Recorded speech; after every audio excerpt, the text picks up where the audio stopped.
मैं माधुरी वेलकम करती हूं आपका एमडी लॉ क्लासेस में। आज का जो हम सेशन पढ़ने वाले हैं सीपीसी का पढ़ने वाले हैं। सीपीसी का एक पार्ट है पार्ट 8। पार्ट 8 जो है वेरी इंपॉर्टेंट है। 3 ही सेक्शन इसमें है, 113, 114, 115, जिसमें हम पढ़ते हैं हाई कोर्ट को रेफरेंस करना, रिव्यू करना, रिवीजन करना। तीनों ही सेक्शन वेरी इंपॉर्टेंट है। जुडिशरीज में, हर स्टेट की जुडिशरीज में मेंस का क्वेश्चंस भी बनते हैं और प्री के क्वेश्चंस भी बनते हैं, जिसमें एक सेक्शन हम पढ़ने वाले हैं आज, सेक्शन 113। सेक्शन 113 क्या है? रेफरेंस टू हाई कोर्ट, उच्च न्यायालय को निर्देश। देखो, इस सेक्शन में मैं आपको कंप्लीट इस सेक्शन के बारे में बताऊंगी कि बेयर एक्ट हमारा क्या कहता है, प्लस इसका इजी फॉर्म कि रेफरेंस का मतलब हम समझते क्या है, इसका कंसेप्ट क्या है वो भी बताऊंगी, प्लस इसके एक्स्ट्रा केस लॉज क्या है वो भी बताऊंगी। एक और प्लस पॉइंट आपके लिए ये है कि सेक्शन 113 के साथ ही मैं आपको पढ़ाने वाली हूँ ऑर्डर 46। जब हमारा मेंस का क्वेश्चन आता है कि हाई कोर्ट को रेफरेंस कैसे किया जाता है, प्रक्रिया सहित समझाइए, उस कंडीशन में हमें सेक्शन 113 भी डिफाइन करना होता है और इसके साथ ऑर्डर 46 भी डिफाइन करना होता है। अब स्टूडेंट्स मुझे मैसेज करते हैं कि मैम सेक्शन और ऑर्डर एक साथ पढ़े जाते हैं क्या? मैं प्रेफर नहीं करती, क्योंकि जब मैं सीपीसी पढ़ाती हूँ तो सीपीसी में सबसे पहले मैं सेक्शन 1 से लेके 158 पढ़ाती हूँ, देन हम ऑर्डर्स पे जाते हैं। जब हम ऑर्डर्स पढ़ते हैं उसके साथ फिर से हम आते हैं सेक्शंस पर, देन हम कोरिलेट करते हैं। क्योंकि क्या होता है ना, सेक्शन प्लस ऑर्डर एक साथ जैसे ही पढ़ते हैं तो माइंड में सब मिक्सअप हो जाता है। इसलिए मैं पहले प्रेफर करती हूँ कि आप सेक्शंस पढ़िए, देन आप ऑर्डर स्टार्ट कीजिए। जब आप ऑर्डर पढ़ रहे हैं देन उनको सेक्शंस के साथ आप कोरिलेट कीजिए। ये पढ़ने का वे होता है मेरे हिसाब से सीपीसी का। अब हम स्टार्ट करते हैं सेक्शन 113, हाई कोर्ट को रेफरेंस। देखो, उच्च न्यायालय को निर्देश का क्या मतलब है कि एक अधीनस्थ न्यायालय जो नीचे का कोर्ट होता है, हाई कोर्ट से नीचे का, सिविल की बात करें तो स्मॉल कॉजेस कोर्ट, लघुवाद न्यायालय, सिविल न्यायालय जिसको किसी स्टेट में जूनियर सिविल कोर्ट भी कहा जाता है, किसी में डायरेक्ट सिविल कोर्ट कहा जाता है, किसी कहां पर फिर एक आता है सीनियर सिविल कोर्ट, प्रधान सिविल न्यायालय, district court, high court and supreme court. तो जब मैं बात कर रही हूँ अधीनस्थ न्यायालयों की, तो लघुवाद न्यायालय, सिविल न्यायालय, सीनियर सिविल कोर्ट्स या डीजे कोर्ट्स, इनके सामने कोई मैटर पेंडिंग है, कोई मामला लंबित है, उनको समझ नहीं आ रहा कि हमें इस मैटर को कैसे विनिश्चित करना है, कैसे फाइनलाइज करना है, तो वो क्या करते हैं, अधीनस्थ न्यायालय एक हाई कोर्ट को, अपने स्टेट के हाई कोर्ट को मैटर रेफरेंस करते हैं, मैटर निर्देशित करते हैं और हाई कोर्ट से राय मांगते हैं कि हमें इस मैटर पे आप अपनी राय दीजिए कि हमें इस मैटर को कैसे विनिश्चित करना है। तो जब सबऑर्डिनेट कोर्ट या अधीनस्थ न्यायालय उच्च न्यायालय को मामला राय के लिए भेजते हैं तो कहा जाता है कि उन्होंने रेफरेंस किया है, उन्होंने निर्देश किया है। अब निर्देश किन मैटर्स में होता है? रेफरेंस उन मैटर्स में होता है जिनकी अपील नहीं होती। ये मुझे कहां से पता चला? जब हम ऑर्डर 46 पे चलेंगे तो ऑर्डर 46 रूल 1 में लिखा हुआ है, जिन मैटर्स की अपील नहीं होती उनमें सबऑर्डिनेट कोर्ट्स क्या करते हैं, रेफरेंस करते हैं हाई कोर्ट को। अब सिविल में हमेशा जो रेफरेंस है, निर्देश है, always and always high court को ही किया जाता है। तो सेक्शन 113 हाई कोर्ट को निर्देश क्यों किया जाता है? जब किसी मैटर में हमें हाई कोर्ट की राय जाननी है तो फिर अधीनस्थ न्यायालय उस मामले को निर्देशित करते हैं हाई कोर्ट को। ये तो कहती है कंसेप्ट वाइज। कोई आपसे पूछे कि हाई कोर्ट को रेफरेंस क्या है तो आपको यही बताना है कि सबऑर्डिनेट कोर्ट ओपिनियन जानने के लिए हाई कोर्ट को मामला भेजते हैं, जिसे निर्देश कहा जाता है। अब बात करते हैं कि हमारा सेक्शन 113 क्या कहता है। देखो, 113 में लिखा हुआ है कि कोई अधीनस्थ न्यायालय जिसके सामने कोई मैटर पेंडिंग है, मैटर कौन सा है, या तो किसी एक्ट को लेकर है, या किसी ऑर्डिनेंस को लेकर है, या किसी रेगुलेशंस को लेकर है, या किसी रेगुलेशन को लेकर है, कोई अधिनियम या कोई अध्यादेश या कोई विनियम।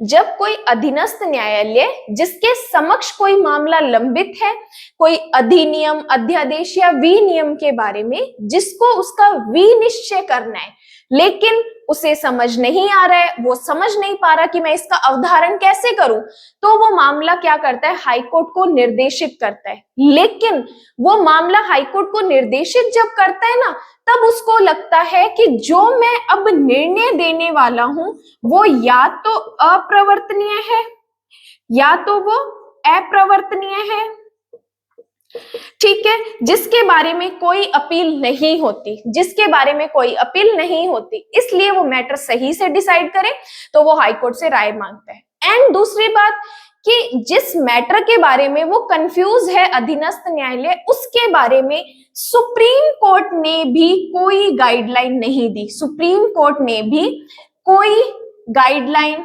नहीं दी है, ठीक है। तब वो अधीनस्थ न्यायालय क्या करता है, मामले को हाईकोर्ट को निर्देशित करता है। एक बार बेरेक्ट की लैंग्वेज पढ़ते हैं।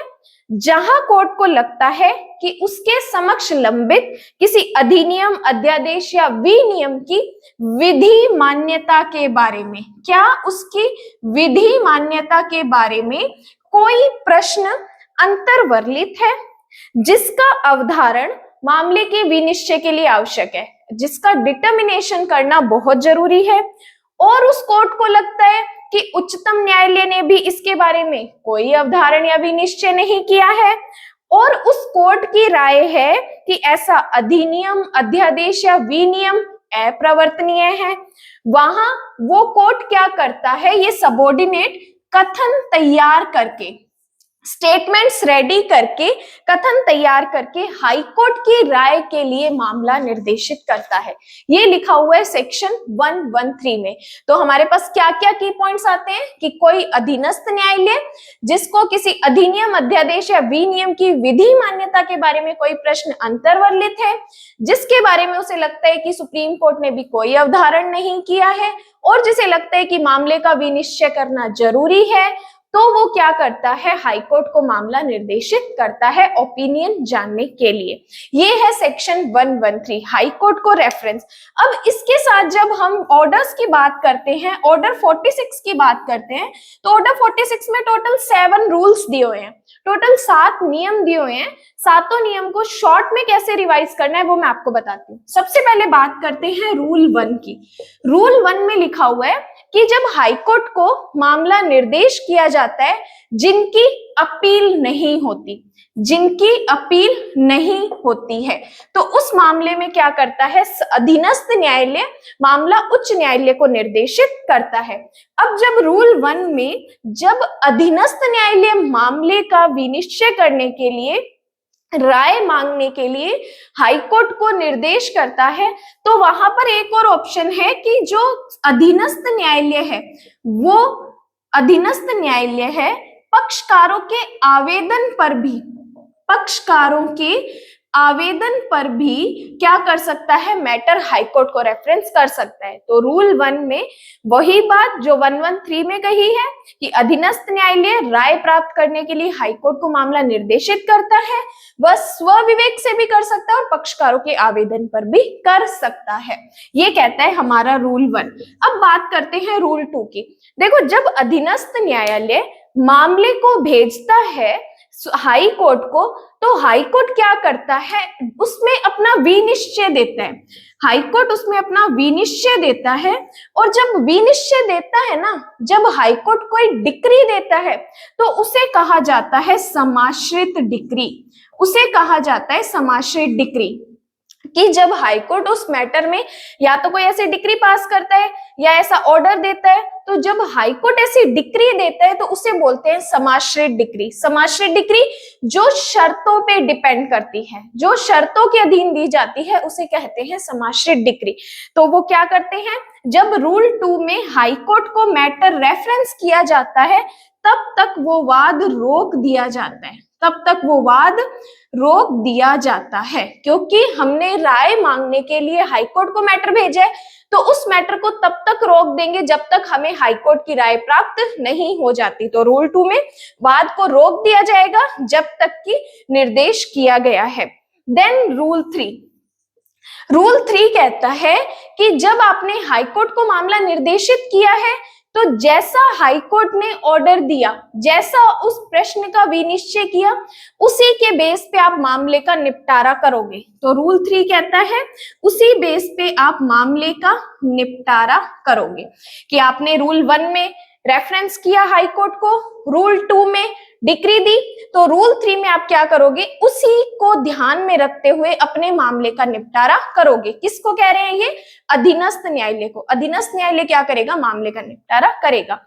देन बात करते हैं रूल 4 की। रूल 4 कहते हैं कि अगर आपने रेफरेंस किया है तो जितना कोर्ट का खर्चा लगा है वो आपको देना पड़ेगा। तो रूल 4 में खर्चे देने पड़ेंगे। रूल 4 में क्या याद रखेंगे? खर्चे देने पड़ेंगे। तो रूल 1 में हमने रेफरेंस किया, रूल 2 में कोर्ट ने डिक्री थी, रूल 3 में उसके अकॉर्डिंग हम निपटारा करेंगे और रूल में आपको खर्चे देने पड़ेंगे।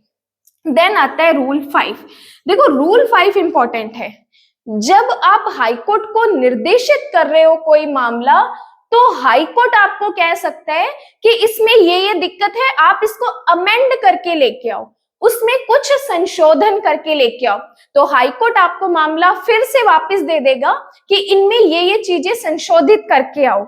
या हाई कोर्ट क्या करेगा, आपने मान लो कोई निर्णय दिया है, कोई डिक्री दी है, उस डिक्री को परिवर्तित भी कर सकता है। तो रूल 5 में क्या कर सकता है? हाई कोर्ट डिक्री को परिवर्तित भी कर सकता है और संशोधन के लिए भी लौटा सकता है, और संशोधन के लिए भी लौटा सकता है। तो रूल 5 में हम क्या याद रखेंगे कि हाई कोर्ट डिक्री को चेंज भी, ऑल्टर भी कर सकता है और अमेंडमेंट के लिए भी लौटा सकता है। देन बात करते हैं रूल नंबर 6 की। रूल 6 भी अच्छी बात बताता है कि आप हाई कोर्ट को रेफरेंस तब भी कर सकते हो जब आपको डाउट है कि जो स्मॉल कॉजेस कोर्ट है, लघुवाद न्यायालय है, क्या लघुवाद न्यायालय को ये मामला सुनना चाहिए या नहीं, कि लघुवाद न्यायालय द्वारा ये मामला संज्ञेय है या नहीं। उस प्रश्न का अवधारण करने के लिए भी आप हाई कोर्ट को रेफरेंस कर सकते हो। रूल 6 और 7 क्या कहते हैं कि मैटर स्मॉल कॉजेस कोर्ट के द्वारा संज्ञेय है या नहीं, संज्ञेय है या नहीं, इस बात को लेके भी आप हाई कोर्ट को मैटर जो है रेफरेंस कर सकते हो। ये टोटल सेक्शन 113 के साथ आपको मेंस के आंसर राइटिंग में ऑर्डर 46 के 6 या 7 रूल लिखने पड़ेंगे। रिवाइज करते हैं। रूल 1, जिन मैटर्स की अपील नहीं होती उसमें हाई कोर्ट को मैटर रेफरेंस किया जाता है। रूल 2, कोर्ट समाश्रित डिक्री देगा। रूल 3, जब कोर्ट ने ऑर्डर दिया उसके अकॉर्डिंग आप मैटर का डिस्पोजल करोगे। रूल 4, कॉस्ट पे करने पड़ेंगे जितना भी रेफरेंस में आया है। रूल 5, हाई कोर्ट डिक्री को ऑल्टर भी कर सकते हैं और अमेंडमेंट के लिए भी लौटा सकते हैं। रूल 6 और 7 कि आप रेफरेंस उस चीज में भी कर सकते हो कि स्मॉल कॉजेस कोर्ट द्वारा मैटर संज्ञेय है या नहीं। ये हमने पढ़ा, इसके साथ ऑर्डर। अब हम बात करते हैं कि सेक्शन 113 और ऑर्डर 46 के साथ हमें क्या केस लॉज लिखने चाहिए। 2 केस लॉज आपको इंपॉर्टेंट बताती हूँ, नोट करो। सबसे पहले state of Maharashtra versus state of Maharashtra versus Prafulla Kumar. State of Maharashtra versus Prafulla Kumar 2011 का केस है। 2011 का केस है, state of Maharashtra versus Prafulla Kumar. इस केस में कहा कि जो डिस्ट्रिक्ट कोर्ट होता है, डिस्ट्रिक्ट कोर्ट किसी सुप्रीम कोर्ट के मैटर की व्याख्या करने के लिए कोई मामला हाई कोर्ट को रेफर नहीं कर सकता, कि जो डिस्ट्रिक्ट कोर्ट होता है वो सुप्रीम कोर्ट के मामले की व्याख्या के लिए हाई कोर्ट को रेफरेंस नहीं कर सकता है। इंपॉर्टेंट है। State of Maharashtra versus Prafulla Kumar 2011। Second case है Rana Deb versus land acquisition. Rana Deb versus land acquisition 1971 का केस है। 1971 का केस है। इस केस में कहा गया कि जो सेक्शन 113 अधीनस्थ न्यायालय जो मामला हाईकोर्ट को निर्देशित करता है वो उसकी विवेकीय शक्ति है। लिखो कि अधीनस्थ न्यायालय द्वारा मामले का निर्देश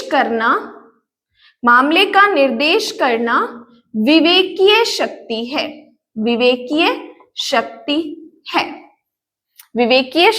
है। तो ये दोनों केसेस इंपॉर्टेंट है। अगर थोड़ी सी स्पीड फास्ट हो गई हो तो वीडियो रोक के और आप अपने केस लॉज नोट डाउन कर सकते हैं। State of Maharashtra versus Prafulla Kumar, Rana Dev versus land acquisition, दोनों इंपॉर्टेंट है। अब ये आपका कंप्लीट एक मेंस का क्वेश्चन रेडी होता है हाईकोर्ट को रेफरेंस को लेके 113, ऑर्डर 46 एंड रूल्स को लेके। अगर ये वीडियो आपको हेल्पफुल लगी हो तो अपने फ्रेंड्स के साथ शेयर कर लीजिए एंड वीडियो लाइक कर दीजिए and thank you so much.